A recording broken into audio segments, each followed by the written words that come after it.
बिस्मिल्लाहिर्रहमानिर्रहीम। अस्सलाम वालेकुम, मैं हूं जावेद इकबाल और आप देख रहे हैं प्रोग्राम न्यूज़ वॉच। इस प्रोग्राम में हम बात करते हैं दिन भर के अहम वाक़यात और दिन भर की अहम खबरों पर तबसरा लेते हैं अपने माहिरीन से। अपने आज के प्रोग्राम का आगाज़ करते हैं जस्टिस जावेद इकबाल, जो कि सुप्रीम कोर्ट ऑफ पाकिस्तान के सीनियर तरीन जज हैं। उनके वालिदैन कत्ल हुए थे अब से कुछ रोज़ कबल लाहौर में वाक़ उनकी रिहाइश गाह, जो कि कैंट में वाक़ है। उस हवाले से उनके कत्ल की जो तहकीकात हैं उसमें अहम पेशरफ्त हुई है। और अब पहले यह इत्तला आई कि जस्टिस जावेद इकबाल के छोटे भाई नवीद इकबाल को शामिल तफ्तीश कर लिया गया है। अब पुलिस ज़राए से यह मालूम हुआ है कि उन्होंने एतराफ़ जुर्म कर लिया है। क्या कुछ हुआ है और किस तरह पुलिस इस तफ्तीश के इस नहज पर पहुंची है, इन तमाम मामलात पर बात करने के लिए हमें ज्वाइन किया है टेलीफोन लाइन पर दुनिया न्यूज़ के नुमाइंदे मोहम्मद अशफाक ने। अशफाक, बताइए कि क्या बताया है पुलिस ज़राए ने इस हवाले से। जी जावेद, सुप्रीम कोर्ट के सीनियर तरीन जज जस्टिस जावेद इकबाल के वालिदैन का कत्ल 11 जनवरी रोज मंगल रात 10 बजे के करीब उन्हीं की रिहाइशगाह पर हुआ था। और पुलिस का यह कहना था कि इनको तकिया रखकर इनके मुंह पर इनके सांस बंद करके इन्हें कत्ल किया गया है। तो इस वाक़े के बाद सदर पाकिस्तान, वज़ीर आज़म पंजाब, वज़ीर आज़म सैयद यूसुफ रज़ा गिलानी, तमाम जो मुल्क की जो आला शख्सियत है, इन्होंने इस वाक़े का नोटिस ले लिया था। और उसी रोज जिला पंजाब में आईजी पंजाब की सरबराही में तफ्तीश करने के लिए कमेटी तश्कील दे दी थी। और इस जो कमेटी बनाई गई थी, इसमें इनमें आईजी पंजाब, सीसीपी लाहौर और एसपी सीआईए उमर विर्क इस वाक़े की तफ्तीश कर रहे थे। तो इस तफ्तीश का जब उनके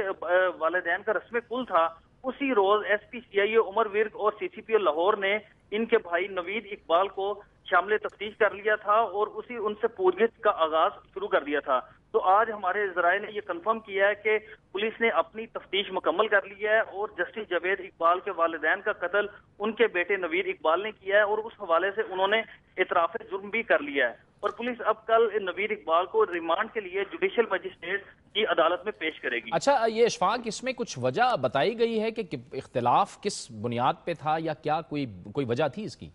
जी जावेद, इस हवाले से हमारी एसपी सीआईए उमर विर्क से हमारी बात हुई है, तो उनका ये कहना है कि वजह ये सामने आई है। पहली वजह तो ये है कि जायदाद का तनाजा था और लेन देन का तनाजा था, और उसके अलावा नवीद इकबाल के वालिदैन से जाती कुछ इख्तिलाफ थे जो कि कत्ल की वजह बनी है। और इस हवाले से उन्होंने कहा है कि सुप्रीम कोर्ट के जस्टिस जावेद इकबाल की इजाजत से इनको हिरासत में लिया गया है, इनसे तफ्तीश की गई है, और जब उन्होंने इतराफ़ जुर्म किया है तो फिर उनकी एफआईआर में गिरफ्तारी डाल के उनको गिरफ्तार भी कर लिया गया है और कल उनको जुडिशियल मजिस्ट्रेट के सामने रिमांड के लिए पुलिस अदालत में पेश करेगी। बहुत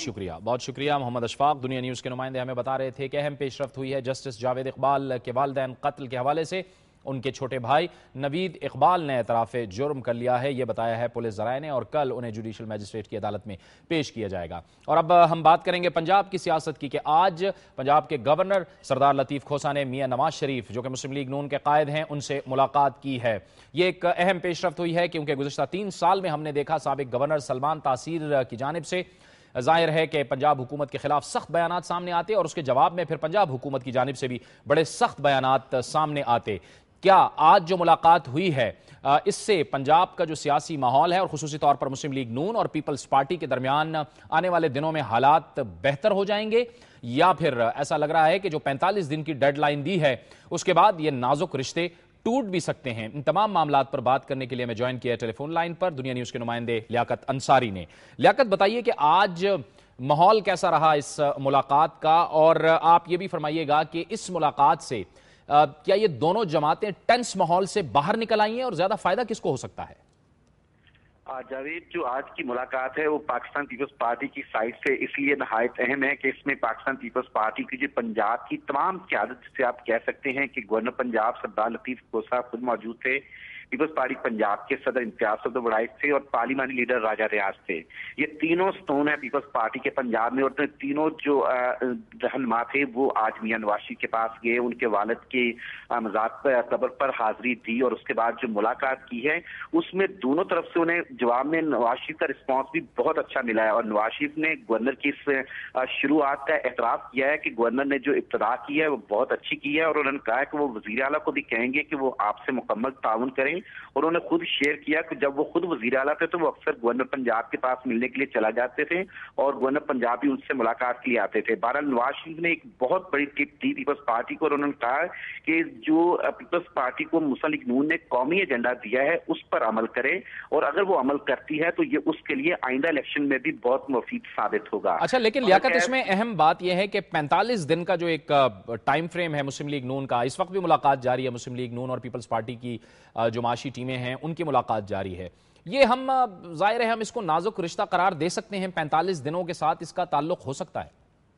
दुरुस्त है, बिल्कुल इनका ये रिश्ता नाजुक है और 45 दिन में अगर पीपल्स पार्टी मुस्लिम लीग नून का जो चार्टर ऑफ डिमांड है उस पर पेशरफ्त नहीं करती तो यकीनन ये जो आर्जी किस्म की सुलह है या माहौल को बेहतर बनाने के लिए ये इब्तदाई मुलाकातें हैं, राब्ते हैं, ये उस वक्त टूट भी सकते हैं कि जब मुस्लिम लीग नून का जो कौमी एजेंडा है वो पूरा नहीं होगा और मुस्लिम लीग नून पर उन 45 दिन के बाद इंतहाई सियासी दबाव भी पड़ेगा, पार्टी दबाव भी बढ़ेगा और मुस्लिम लीग नून को अपने इन ताल्लुकात से ज्यादा कौमी एजेंडे के चार्टर ऑफ डिमांड पर अमल दरामद से भी गर्ज है। यही वजह है कि मुस्लिम लीग नून के कायद मियां नवाज शरीफ ने आला सतही टीम तश्कील दी है जिसने आज से मुज़ाकरात का आगाज किया है। इसलिए हम कह सकते हैं कि पीपल्स पार्टी मुस्लिम लीग नून के जो मुस्तकबिल में ताल्लुकात कायम रहेंगे उसका इन्हिसार बहरकैफ इस 45 रोजा डेडलाइन को इससे नजरअंदाज नहीं कर सकते हम। अच्छा लियाकत, इसमें अगर हम देखें साबिक गवर्नर सलमान तासीर की अगर हम बात करें, अब वो जब बात करते थे तो जाहिर है मरकज की लाइन को तो वो टो करते थे, जाहिर है सदर से भी हिदायत लेते होंगे, हुकूमत से भी हिदायत लेते होंगे, लेकिन अब ये जो मामला लग रहा है सरदार लतीफ खोसा का, ये जो अब मुलाकात हुई है, ये आपको क्या लग रहा है कि ये अब कोई बड़ी तब्दीली है या फिर मामला कहाँ पहले गड़बड़ था या अब ठीक हो गया है? जावेद, ये है कि जब सलमान तासीर कुछ करते थे तो वो यकीनन मरकज की पॉलिसी को टो करते थे और सरदार लतीफ खोसा भी मरकज की पॉलिसी से बाहर नहीं है, लेकिन फर्क एक बुनियादी है। समझने का कि सलमान तासीर को जितना टास्क मिलता था उसमें से वो 1-2 कदम खुद आगे उठा लेते थे और लतीफ खोसा का भी ये है कि इन्हें जो मुफाहमत का टास्क मिला है तो ये मियां शरीफ बरादरान की तरफ पॉजिटिव एक सोच रखते हैं तो ये भी अपने तौर पर मुफाहमत में 1-2 कदम आगे बढ़ा लेते थे। सलमान तासीर जो है वो मुहाजराई में 1-2 कदम अपने तौर पर बढ़ा लेते थे। तो फर्क सिर्फ इतना है कि जितना टास्क मिलता था, जिस चीज का मिलता था, उससे दोनों ने एक सलमान तासीर मुहाजराई में ज्यादा कदम बढ़ा लेते थे और जो लतीफ खोसा है वो नजर आ रहा है कि मुफाहमत में 1-2 कदम आगे जा रहे हैं। बहरहाल ये मरकज की ही पॉलिसी है जो वक्त के साथ साथ बदलती भी रहती है और हालात के मुताबिक आसिफ अली जरदारी जो है वो अपनी हिदायत बदलते भी रहते हैं। अभी जो है नए गवर्नर को यही टास्क है कि वो नवाज शरीफ से मुस्लिम लीग नून के ताल्लुकात को बेहतर कायम करें और क्योंकि वो खुद भी मुस्लिम लीग नून के लिए बहुत अच्छे ताल्लुकात और कुर्बत रखते हैं इसलिए जितनी उन्हें हुक्मनामा या जितनी को पॉलिसी मिली है उसमें वो अपनी तरफ से भी 1-2 इजाफी कदम उठा रहे हैं। बहुत शुक्रिया लियाकत अंसारी हमें बता रहे थे ताज़ा तरीन सूरत हाल। नवाज शरीफ और सरदार लतीफ खोसा की मुलाकात हुई है, नाजुक रिश्ते हैं और जाहिर है इसका इन्हिसार आने वाले 45 दिनों पर भी होगा। वक्त हुआ चाहता है एक ब्रेक का और ब्रेक के बाद हम जिक्र करेंगे कि हुकूमत के लिए माशी खतरात बढ़ते चले जा रहे हैं। आज हुकूमती टीम ने मुख्तलिफ सियासी इत्तेहादी जमातों को एतमाद में लेना शुरू कर दिया है, माशी